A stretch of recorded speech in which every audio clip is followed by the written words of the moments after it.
Hi, this is Tim of the 1916 Company. Welcome and thanks for logging on. If you love this watch, email me, Team Mosso at the1916company.com for purchase pricing and availability questions concerning this watch.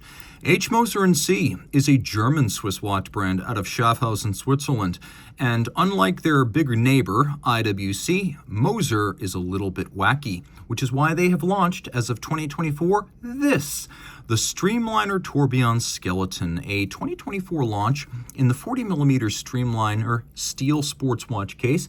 It's only 12.3 millimeters thick, and from end link to end link across the wrist, the difference is 45.8 millimeters, which means it's about the size of the Streamliner Center Second. If you're familiar with that, you know exactly how this is going to fit.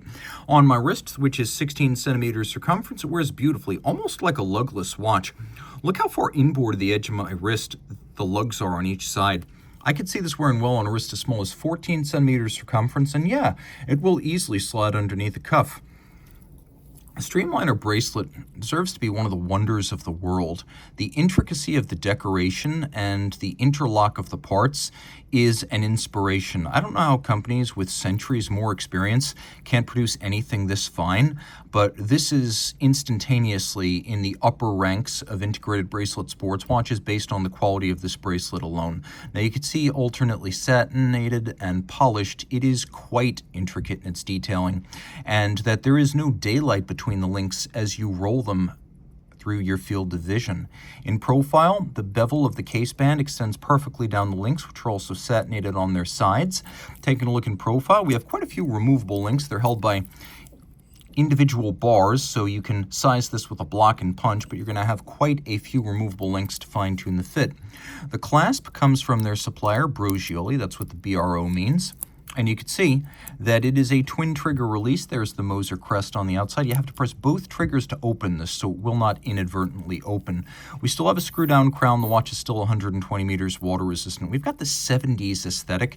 It's evocative of the era, and you could probably name 5 or 6 influences, but what's important here is that it captures the spirit of those influences. You don't look at it and say, that's a Laureato, that's an Oyster Quartz, that's a Royal Oak, that's a Nautilus. Unlike others who in the integrated bracelet game these days, they're not riffing on one specific model or plagiarizing anybody.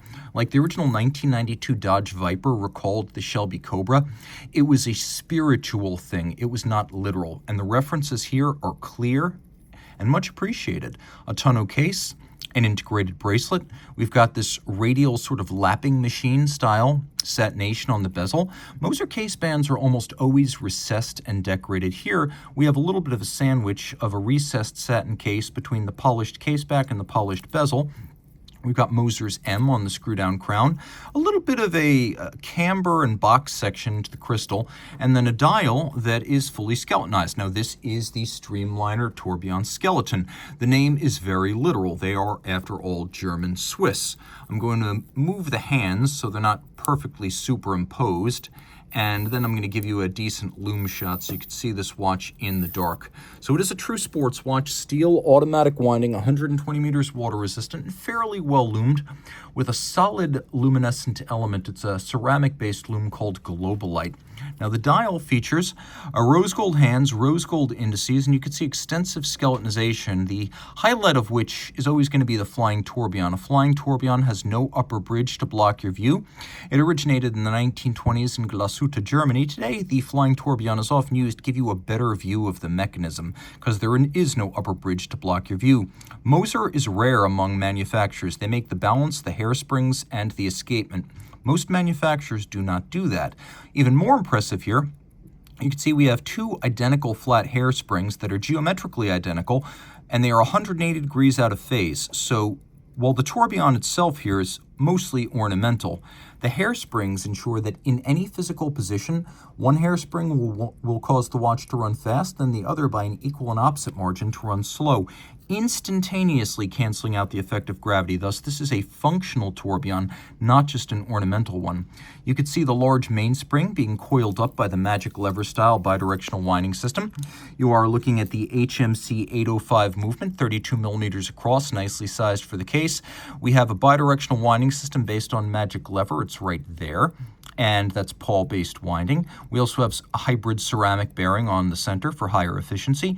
3 days of power reserve, a 3 Hz beat rate or 6 beats per second. You can see we have a lovely nickel anthracite coating across all the bridges and plates and a beautifully skeletonized rose gold rotor. The decoration is attractive, and I could waste a lot of words waxing lyrical, but you can see self-evidently between the beveling, the satination, the polishing of the screw heads, and particularly attention to detail on small parts like the keyless work off to the side, this watch acquits itself well, justifying Moser's position among the ranks of horlogerie independents. Reach out to Team Mosso at the 1916company.com for purchase and pricing details.